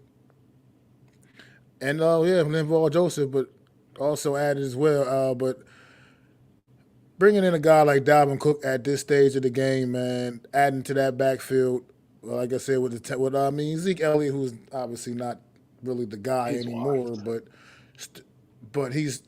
I think he still give you those tough yards when you need him. Though I think he's still good enough Right. to do that. He's not, and he'll still eat a little bit. And down on that goal line, he'll still be punching some scores in for the Cowboys. But Dalvin Cook to me is a guy that just 2 years ago was still considered very much one of the absolute top running backs in this league. And now it's like nobody seems to really want him. And he's just been hanging around all off season. And now here we go. He's a Dallas Cowboy. And he's coming in there and he's probably feeling like he's got something to prove. Prove that he's still that guy, can still be that explosive guy. And we know it didn't work out well for him with the Jets last year, early on in the season. But he came back when he went on to the Baltimore late in the season, right before the playoffs, and I feel like he gave them some pretty solid production and didn't really have a whole lot of opportunities there either. But when he got some opportunities, he looked like a guy that you remembered, kind of like the guy that you remembered. And now, once again, on this Dallas Cowboys football team behind, which is a very solid offensive line, I think he can give them a little something. I mean, he's going to have to catch up, obviously, but he's a veteran. He's not. He's been around, so it's not shouldn't take him that long to catch up as well. And he can get out there and get him some serious production, man. I don't know how you feel about the signing of Dalvin Cook, but the people have been one thing I've been hearing all this all season is everybody talking about how the Cowboys are doing absolutely nothing. It's calculated. They're doing what they need to do when they need to do it. Exactly. Well, And that last week. point blank and period. Sorry, I didn't mean to cut you off there. I thought you were No, go finished. ahead. I'm So, sorry. um, the Cowboys signed CeeDee Lamb, right? They came in, they got that deal done where people thought that was going to hurt them. They still were looking good in practice. Zeke Elliott obviously was long in the tooth. They needed some juice in here. I thought they might have gotten somebody off of waivers or a guy like that. And again, a guy who's going to come in for cheap and still has a little gas in the tank and gives them what everyone is talking about, the running game. They actually have a runner that's going to be serviceable, or at least a serviceable running back. Okay, Dalvin Cook didn't lose his job in Minnesota. He had 1,000 yards in Minnesota.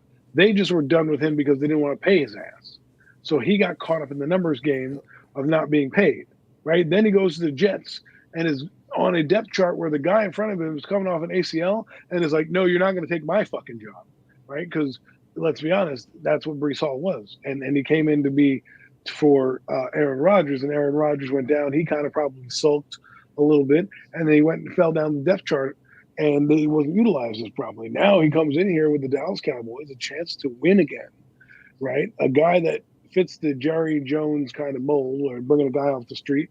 His videos, obviously, he's making his videos out there, looking like he's healthy, and obviously, we'll see what happens the next couple of weeks. But I do believe he's going to give them. I wouldn't say juice is the right word. I think he's going to give them a back that's capable of getting some yards for them and moving the chains. Is he going to be the back that puts him over the top? I don't know. If he gains some of his form from Minnesota, yes, he is going to be that back. They're going to have a power run game with him. It's something that they've lacked really since Zeke Elliott, a guy who can run between the tackles. And that's where they really, if you look at the Dallas Cowboy offense, where they've really been successful is downhill runs. When they get to road grade on you and get that play action game going, right? That's what they need. And that's what they essentially are trying to do is get the play action game going, to get CD Lamb behind those defense, to get Brandon Cooks behind the defense, and let that offensive line get that extra advantage going forward with that. So I think that's what Dalvin Cook is going to allow them to do. Give them a functional back with a little bit more juice than Ezekiel to kind of work that play action game. I mean, absolutely. Absolutely. I mean, now the Cowboys, as we know, I mean, they lost Deron Bland's going to be out for at least the first month or so of the season. Probably half I mean, the that's year. a tough hit. Yeah, that's a tough hit. Yeah, that's definitely a tough hit right there for him to deal with. Obviously, we know, damn, what? Diggs? Damn, why do I keep forgetting people's names? Because they're not. Yeah, Diggs coming off the ACL. I'm just terrible with names. I mean, if you're not a New York Giant, I don't really retain the names all that well, honestly. But and I don't even retain all of their names as well. These with these rosters we've been putting out the last few years. But anyway, yeah, Diggs coming off the ACL, so they could potentially have some struggles in that secondary. And if you're going to look to exploit this Cowboy team, that might be where you try to attack a little bit, is with some stuff downfield, some work, and kind of push the envelope. And see what this team can potentially do. I'm not sure how they're set up here. Let me look at their D backs that they kept. Who else they have? Why is their shit always the Cowboys shit always different than everybody else? Okay, yeah. See, I'm not even familiar with any of these guys other than the names that we already mentioned. But like I said, I don't know. What's the status on Diggs? Do you know? Is he even like ready to go, or is he still? He's good. Working his way back? He's set to start the season. Okay. So they said that he's looking good in practice. Well, the thing is, you're coming off an ACL. You don't want to. You want to have extra DBs. But from what I've heard from people, is that one, Mike Zimmer, they love his defense. Two, they think that Zimmer can mask this because some of their guys back there are decent players.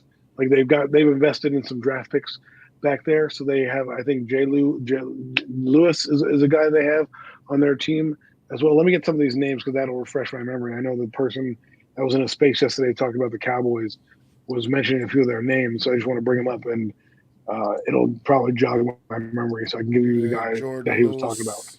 Yeah, Jordan Lewis, right? So, Jordan. Yes, I think that's what I'm talking about. Let's get there. Yeah, Jordan Lewis, number 2. He was a draft pick. They said that would come in and play.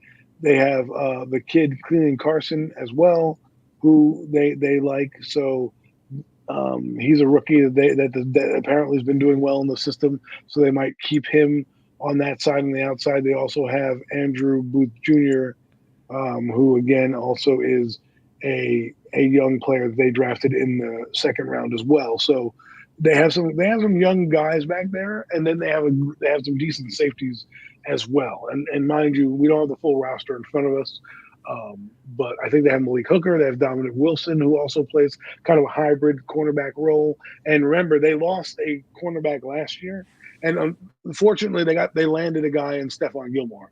This year, I don't know if they're going to do that. The guy that I would look at if I'm a Cowboy fan, and I don't know if the Cowboys are going to do it right now, would be Xavier Howard. And I'll tell you why. After the second week of the regular season, contracts don't become guaranteed. So if you don't want to guarantee a guy, let's say Xavier Howard wants $7 million, right? And you're worried about Deron Bland coming back, and he'll be back week 8. You don't need that much time from Xavier Howard.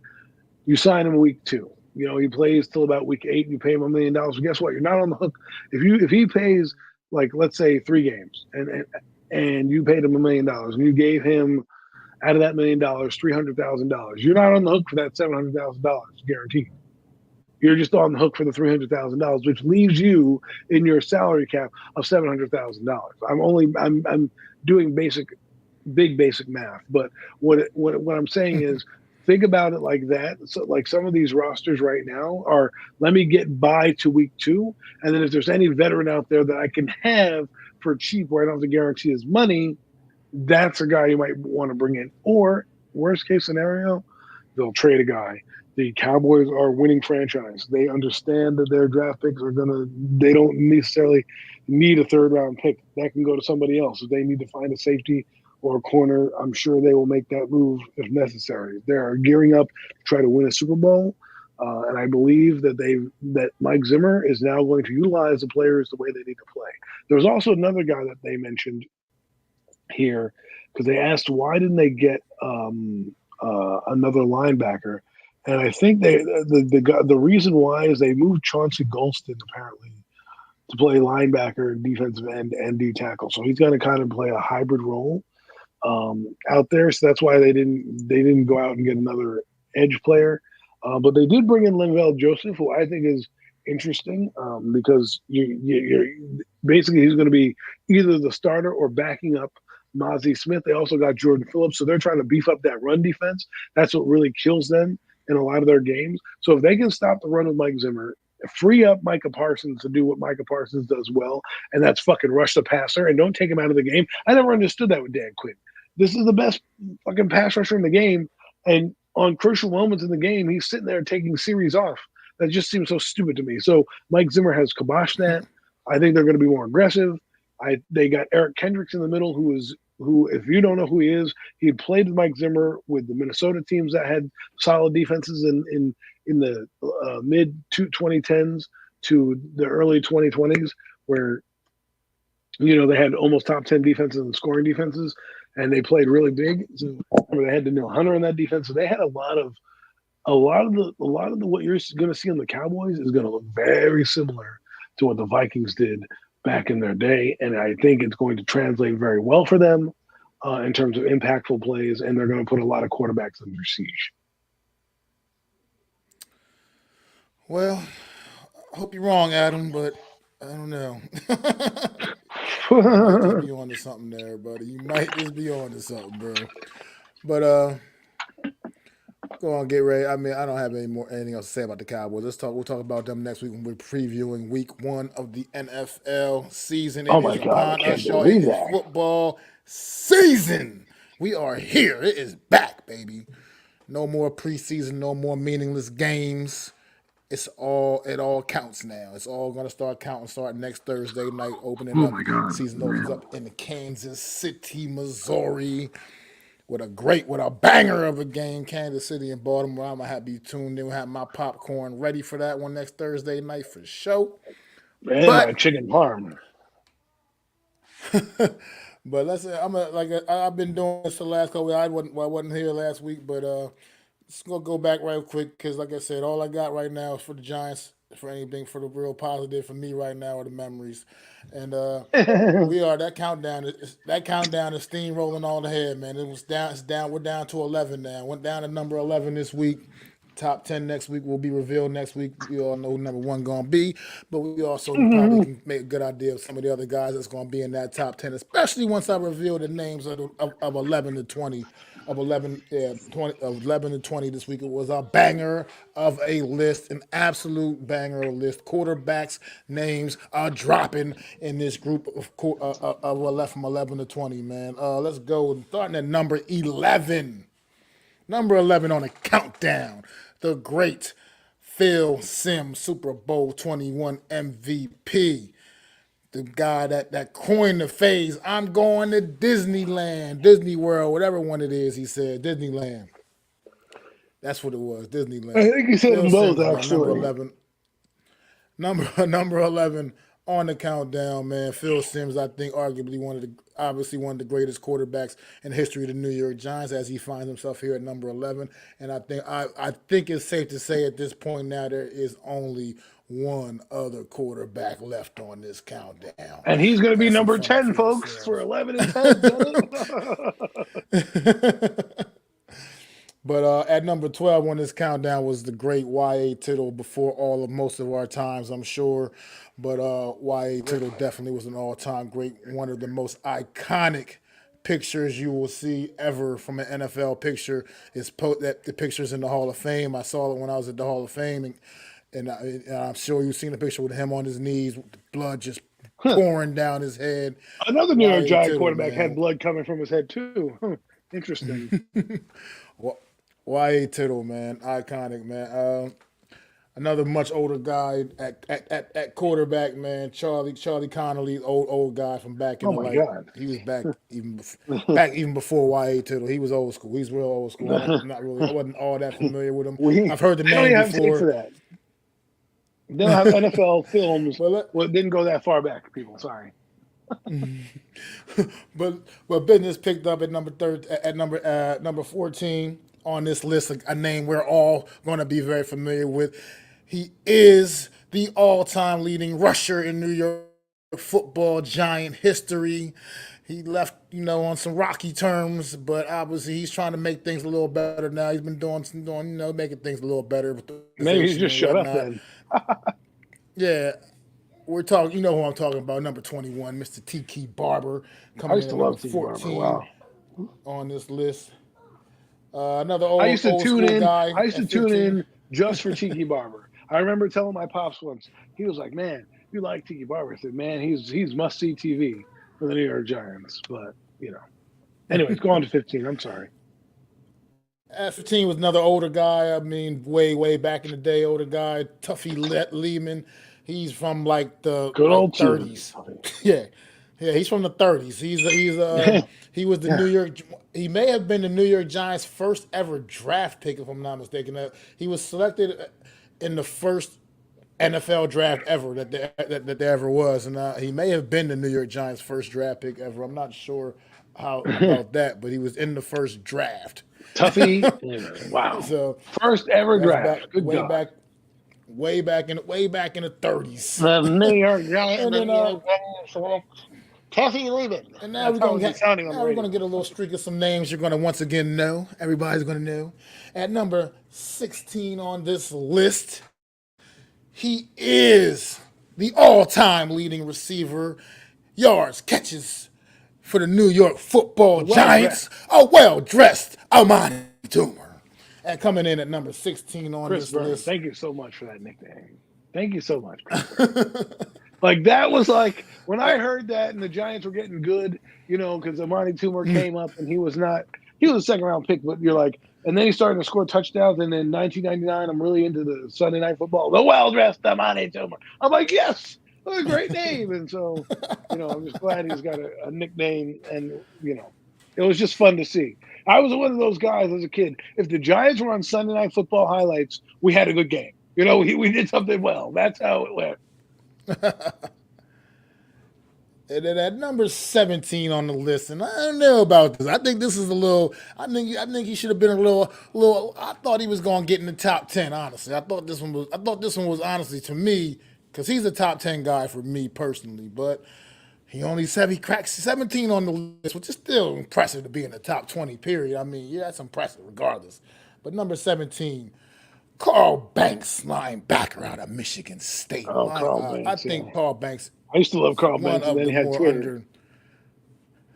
One of the more underrated talents, though. I think not on the Giants. I mean, just in general. He's borderline Hall of Fame. I'll give him that. Truly, he is borderline. I agree. Exactly. I think he's just never really was appreciated quite the way that he should be. And when you talk about some, well, of the he great allowed players, LT to be especially LT during his era, his him time. And Harry Carson, and Alex Van Pelt allowed LT to be the guy that he is. Without those guys and that crunch bunch they had back in the day when those guys came up, he is, and I think he's overshadowed because he was with Lawrence Taylor, right? At 56 and 58, they're synonymous. He was with his great linebackers. great linebacker. He came into a team that was already loaded at that position. When And they still drafted played Carl good. Banks, they didn't draft him because they needed him. They just drafted him. It was basically that was a value pick. The talent was undeniable, and they just took the PTA, guy baby. because just how great. How good he was. I mean, you're talking about a team that had Harry Carson, Lawrence Taylor already all aboard, man. Two Hall of Fame linebackers already were part of this football team when they drafted Carl Banks, who also put together, like you just said, I think a borderline Hall of Fame career. And I think he I should. I think mean, he could maybe should get a little more consideration. But he at the should end be of on the the day, ballot. it is what it is. He should be on the ballot. I don't know if that counts for anything, but he should. If he never gets voted in, he at least should be on the ballot. And I don't even. Right now, me and Carl are beefing, but on Twitter, just because he says some dumb shit. But I will respect his game, and I always thought he was underappreciated. But he needs to. If this is how good he was, that he should be on the ballot and flirt with the Hall of Fame. That's what he should be doing. At least flirt with it. So get on the ballot. And then, of course, number 18, one of my all-time favorite New York Football Giants. One of my just because he's just that blue collar, put the hard hat on, and was all about the work. And some of the stories you hear about this guy are just epic. But at number 18, man, the one and only Mark Bavaro, that big tight end who gave the New York Giants fans in the 80s just so much to cheer about, man. Growing up as a kid, Mark Bavaro was my guy. I mean, he was an animal, man. He was a silent assassin. This guy they were talking about on the show when they were dropping the names, man. Mark Bavaro he just didn't talk. He barely said a word. You just didn't like you. If you didn't look and see him standing there, you just didn't even know he was there. But he was all about work, man. Get on that field, man. He put that work in, all about his business. The iconic play Another against the borderline Hall 49ers of Fame. back in I think it was like 85 or 86 or something like that. It's just where he's carrying the Hall of Fame great Ronnie Lott, man, for like 10 yards, bro. Took a ride on Mark Bavaro, man. Mark Bavaro was an animal, man. They were saying there was a time where Mark Bavaro went out there and played with a broken jaw. They wouldn't let you play with a broken jaw in today's game. They would no way that you're not getting a helmet with a broken jaw in today's game. Well, Mark Bavaro was just you that might, guy. but who knows? Who knows? But he's one of those guys who's in the Hall of Fame too. He should be in the Hall of Fame too. I think. Like if we talk about Carl Banks, Mark Bavaro could easily flirt with that. Just in the Mark time that he was Bavaro. Jarris wants to know what Carl Banks said, Adam. there. Go look up on Twitter. You'll find out whatever he says. He just says dumb stuff sometimes. Where you're like, Carl, you're smarter than this man. Well, he works for the That's team. He can't say, how He can that tell him the goes. quarterback Well, look, stinks. He 19 doesn't and have to say. He doesn't have to defend the guy like he's Phil Simms. You know what I mean? Like, what are we doing here? yeah, I mean, 19 and 20 on this list are a couple older guys that probably know a lot of people are not familiar with. I can't even read his name. Jeez. That bad, huh? No, I just can't. What's his name? Ken Strong. He was a punter for the Giants back in Wow, they have a punter on the a list. long time ago. Yeah, a long time ago. That means Let's Jeff put it Nichols that is making or the kicking list. it, punter or a kicker or something. I don't know what he was, but he Did was or Lawrence he Tynes did make the everything. list? He was one of those. No, matter of fact, he was one of those do everything kind of guys. He was like because back in the day, those guys did do. They played like both ways. They were fucking animals Right, back in the right, day. They right. didn't have. Where's Pat Summerall? I love Pat Summerall. You know? And a guy named Jimmy Patton is number 20. I'm not really that familiar Jimmy with him. He's Patton, another another older older, guy. older guy from way back in the Yeah, day. But there probably were before some the big Ford names pass last was the week as Ford pass. well. There were a couple of big names last week as well. I mean, Leonard Marshall, Justin Oh Tuck, yeah, yeah. Chris Snee. Wow, Chris Neal. Well, those are all our Mm, guys. yeah, so those, We need some more of big those names guys. dropping in Can we now. get some more of those guys? Dexter Lawrence will probably be up there. Andrew Thomas is probably going to be up there, but that's about it right now. There's nobody else that's really going to be up. When we say it's all done and we hang it up, look back at their career and be like, man, that's it. They unretired number one for Neighbors. Did they really do that? because number one is a Hall of Famer for the New York. He may have been the first Hall of Famer ever for the New York Giants, if I'm not mistaken. And I'm surprised. Yep, they I'm stunned did. if they Giants actually took that number undersized. out of retirement. Apparently, per New York Oh Post, they did. wow, Ryan Dunleavy. Malik wow, understood that that's comes with impressive. certain responsibility and how he needs to conduct himself to represent the organization. The Flattery family has Wasn't been great. number Oh, one? well, listen, just for more Yeah, Mr. Benny Friedman was number interesting. one. That is, I believe, the first ever Hall of Famer the New York Giants ever had. He was the first New York Giant inducted in the Hall of Fame, and that's a lot. That's a lot of responsibility to take that number out of retirement. So we'll see what Malik Neighbors can do with it. I think he's an animal. I think he's a dog. I just hope that Daniel Jones doesn't stunt his growth, man. That's what I'm hoping for. But yeah. Jerry, you should listen in. Any I love guesses? it. Top 10 guys. I mean, some of the top I'm 10 going to guys. Obviously, say we know number one is going to be Lawrence LT. Taylor, Obviously, Eli Manning. I mean I'm going to Stray is going to throw be in the in top 10. Obviously, Strahan. So that's three right now. I'm going to just Jeff Eagles in there. I don't know. Was You he think on the Jeff Hughes would be list? top 10? I mean, Well, Lawrence Tynes is he hasn't been on the definitely on list. top 10. I throw Lawrence Tynes in there. I mean, I think. Lawrence Tynes has already been on the list. He's already on. He was Oh, he well, was never up in the mind. 90s. So let's see. 10, 10, 10. Who else would be there? I'm trying to think. There's nobody that stands out in the 80s teams where they went through those guys. You know, the 90s teams, I mean, we did Strahan. I think it's going to be a lot of older names. You got Frank. You got some names that Frank we haven't Gifford mentioned. That the older guys. Frank Gifford is definitely got to is be definitely going to amongst be that on in that there. top 10, man. So that's five. We've named five so far. I'm just trying to. It's probably going to be some old ass heads that we have no idea that is It's going definitely to going to be that, man. Definitely going to get some older guys like that because I think you said pretty much probably the more recent names like Eli, Lawrence Taylor, Strahan. I'm trying to really think of which other ones amongst that, like our era of guys that we know or that we actually had a chance to see play. I can't think of anyone else. I feel like all the other guys that deserve to be on this have already been named on this list. Oh, Harry Carson will be in the top 10. That's another one right there. That'll be in the top 10 for sure. But it's going to be interesting. I'm curious to see. I know Daniel Jones will not be. I know he won't be in the top 10. But but yeah, it's gonna be some cool names, man. I think it's gonna look forward to seeing the reveal next week of the top 10. I wish it wasn't such a slam dunk who number one was gonna be, but obviously we know who that's gonna be. And but other than that, other than the fact, I'm just curious to see Eli's placement, Michael Strahan's placement. I'm see how they rank where they They rank better those not guys do at 10 for amongst. 10. They better not do that. So listen, So I don't have to like the quarterback. It's not necessarily hate. You have to be good to hate on a quarterback. He's not good. I'm just pointing out that he's not good. That's it. You have to be like hating is like me saying Dak Prescott sucks. That's hating. Like, oh, he sucks. When really, clearly, he's a good quarterback.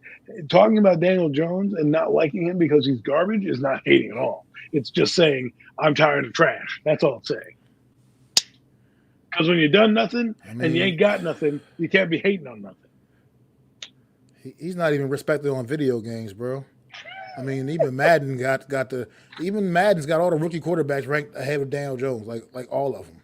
He's got backup quarterbacks ranked ahead of Daniel Jones on Madden. I mean, I know it's a video game and it means absolutely nothing, but it's just the fact that that's what they think about this dude. The New York Giants starting quarterback is ranked lower than backup quarterbacks on the video game.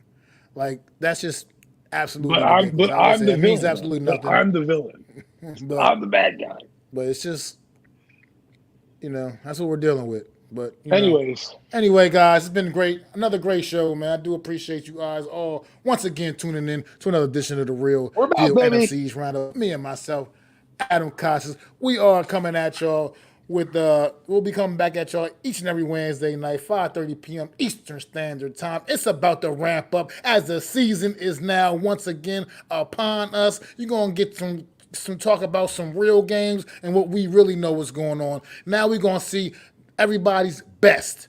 We hope to see everybody's best at least. Ain't gonna be seeing a bunch of preseason guys that we don't even know who the hell they are. You're gonna get the real deal guys out there now from this point forward. And me and Adam are gonna talk about it each and every Wednesday from here on out, all the way up until February, man, at the very least. So, man. So, Adam, don't even, Adam. I'm not worried. Adam, don't. It's okay. Just don't. Just don't. Anyway, definitely thank you guys for tuning in. We do appreciate everything, man. Y'all do support the channel, support our channels, man. Shout out to my guy Adam, the super dope co-host, man. I do this every week with him, man. He is my guy, man, for sure. Yeah. So, but absolutely thank y'all for tuning in. We'll be back next Wednesday. Once again, you can tune in. Make sure y'all sub up to myself, sub up to Adam Costas, sub up to Hardcore Sports Network, man, and keep it locked, man. And if you haven't already, man, the Big Blue Crew has started a new YouTube page.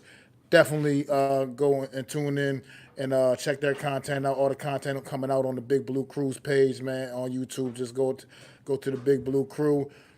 And check it out. Hit that sub button, man. Get all that Giants content all day. That's nothing. Getting nothing but.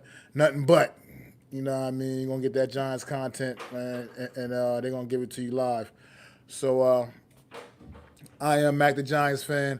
This is my guy Adam Costas. Thank y'all for hanging out with us for the last damn near 2 hours, man.